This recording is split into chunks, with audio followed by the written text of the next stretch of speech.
first down. Line of scrimmage, the 31 now on 1st and 10.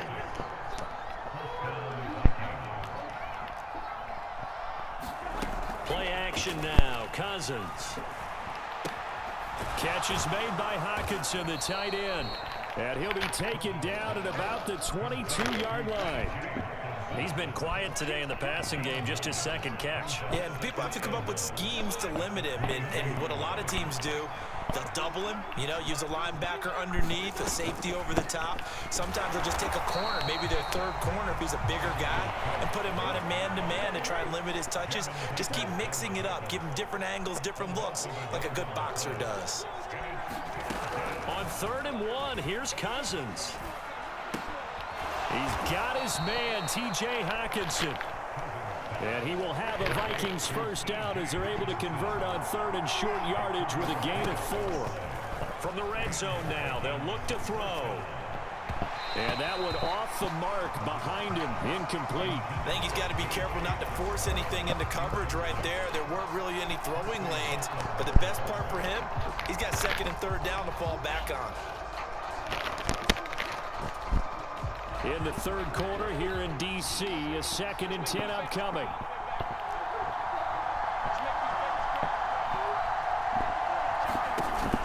Cousins to throw it. And his pass is intercepted for the 4th time today. Picked off by Bobby McCain. And the Commanders are going to have it here as they'll start at their own 24-yard line. So it was a drive that had real promise here to begin the 3rd quarter, but ultimately derailed by the INT. And that was the position you wanted to be in. Coming out to start this 3rd quarter, get a nice drive going, looking for the end zone. Possibly got a little bit too greedy right there. And from the 25, they work this to the 29, a gain of 4. 2nd and 6, just inside the 30.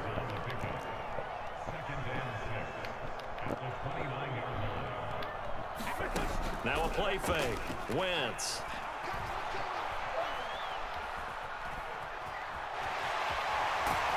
And he gets this one just shy of the 40, down at the 39. This 5 quarterback picks up the first down.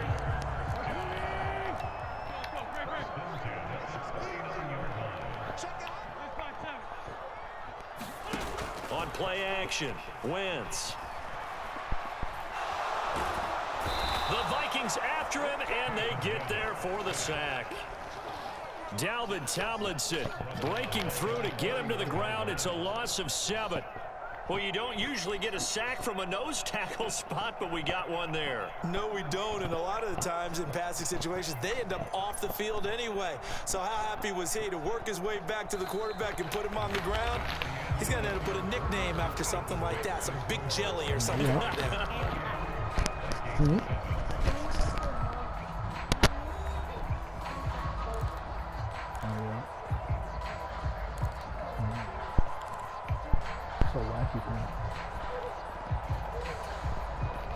Don't need it all back at once, but you figure they're going to need something here. 17 yards to go. Who didn't behave when they went to the mall? Who didn't behave when they went to the mall? Takes this one across the 35 to the 36, a gain of about 4. Brandon, I've got to think this offensive line has got some smiles on its faces, and I know it sounds crazy, but they practiced for this back in training camp. They knew they'd be in situations where it'd be extra defenders in the box coming after them, trying to keep them from locking down the game. Right now, they want to show the world they're up to the challenge. Got his target, Samuel.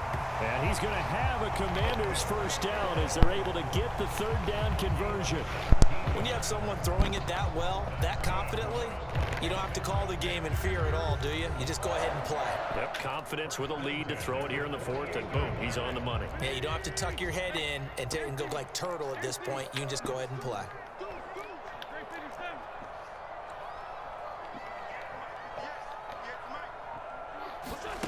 Wentz now on first down.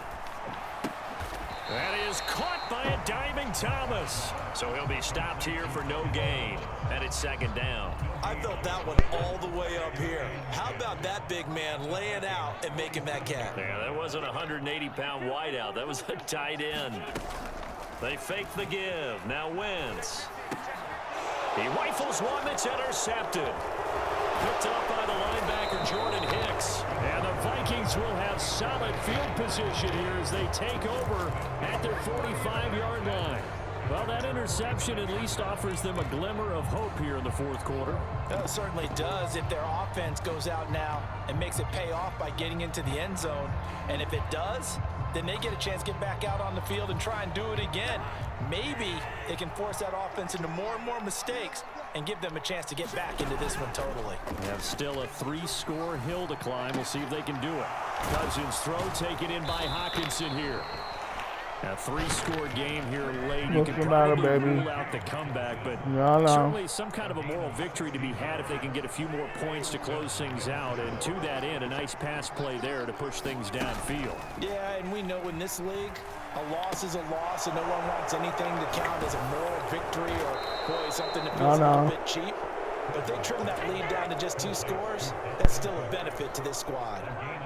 Back-to-back good plays have them on the move on first down. Inside the red zone here, they'll look to throw. And boy, another ill-advised throw there as that will wind up incomplete. Okay, I'm coming. So after the incompletion on first, now 2nd and 10. Again, it's Cousins. And complete right side to Cook. And he'll be marked down right at the 15-yard line.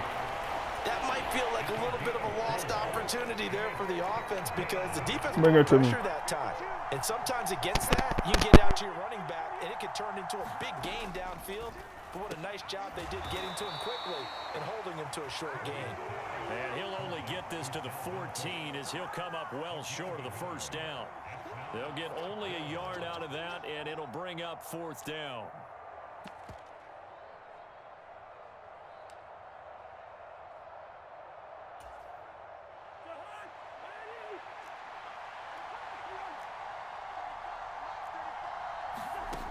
Got to try it here. He's back to throw. Firing quickly here, and that's complete. And the Vikings are going to have 1st and goal as they try to finish off this drive with 6 points. Felt compelled to go for it there on 4th down, trailing in the 4th quarter. They got it done. And there's always a lot of pressure on a 4th down call. Doesn't matter the distance. You stop to get it done, as you noted, and they did. He's got his man. It's taken in for a Viking touchdown. K.J. Osborne, a 7-yard touchdown grab. And the Vikings have got it back to a 2-score game here in the 4th. Joseph connects on the extra point, and that cuts the lead to 28.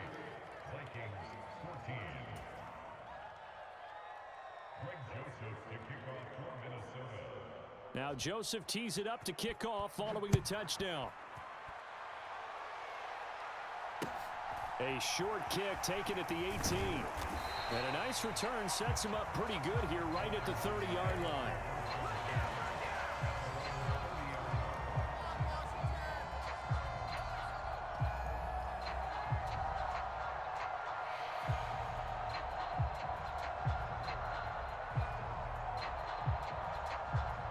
The Washington offense at the line and ready to roll.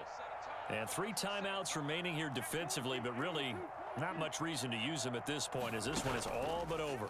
If they use the timeouts here, it's strictly for show. We got a plane to catch. Washington now going to use the first of their 3 timeouts. It's just their first. They've got 2 more to use here in the final stages. But when you're up by 2 scores in the 4th quarter and you're going to throw the football, expect to see a lot of man coverage because usually what comes along with man coverage is pressure. So if you're a play caller and you want to keep throwing the football, that's fine. Just make sure your offensive line understands they're going to get additional guys running at the quarterback. Wentz to throw. And it's knocked away and incomplete. That could have been a huge play, but give the defender credit. Stayed calm, stayed collected, and kept himself in a position to make a play on the ball without a penalty.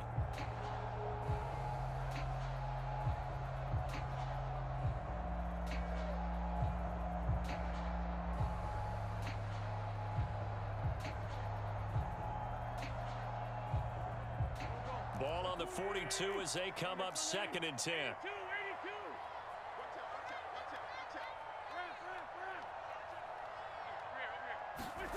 Play action. Now Wentz. He's got a man complete. And he's out of bounds. Almost gets to the 10. It'll go as an impressive 31-yard gain.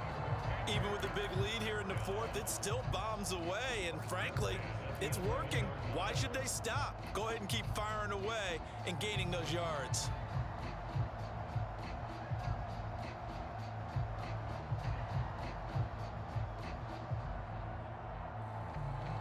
So how about this for field position after the big play? Inside the 15 now as they come up on 1st and 10. Again, they'll throw with it. Carson Wentz able to find Terry McLaurin. And the Commanders have pretty well put it away here in the 4th quarter. And this win now going to look a little more lopsided on the scoreboard, CD. Now, some may have run out the clock in that scenario, but they wanted to put their foot on the gas, get one more touchdown, and they did just that. Well, partner, I would say the traditionalists not overly excited about that score. They'd like to see the game played a little bit differently. But what you can't argue with is their execution of that play, because it played out exactly as it was drawn up. It almost would have been a shame not to finish with such a well-run play. Oh, and now they're going to fake it. He's got it at the 10, and he gets in. But no one was expecting a fake there, but they add 2 more onto their lead.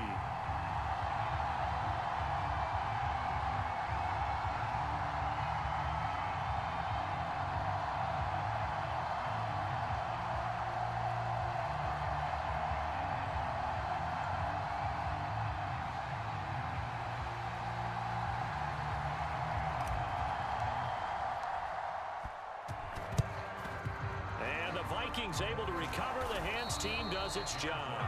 4th quarter, they felt like they needed the football back. Unfortunately, they couldn't get it.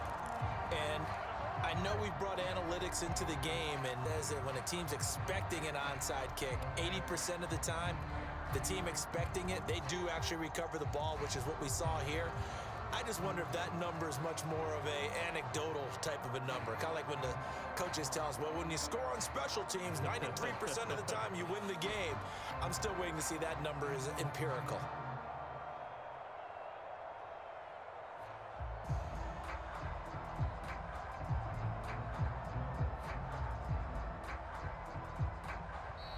Now problems right out of the gate. We're going to get a delay.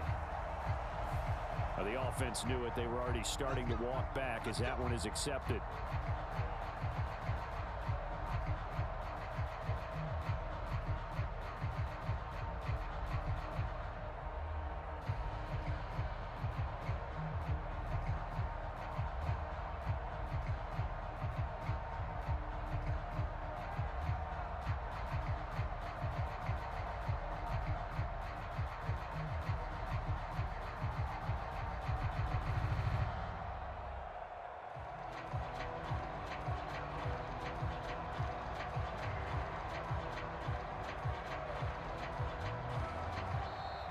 Play clock down to 0, and this is not the way to start a drive.